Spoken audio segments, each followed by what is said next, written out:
তোমাকে একটা কথা বলতে চাই। একটা কেন 10টা বলো। মা আজকে সকালে কি বলেছে জানো? আরে বাবা, আমি কি করে জানবো?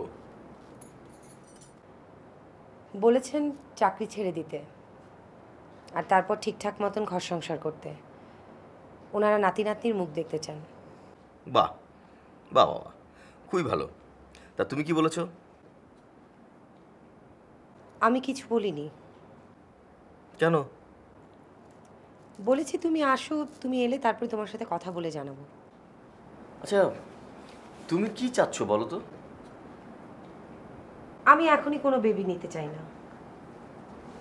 ও আচ্ছা, ঠিক আছে, দেখি বাবা মার সঙ্গে কথা বলি, ওনারা কিভাবে নিচ্ছেন বিষয়টা সেটা একটু শুনি।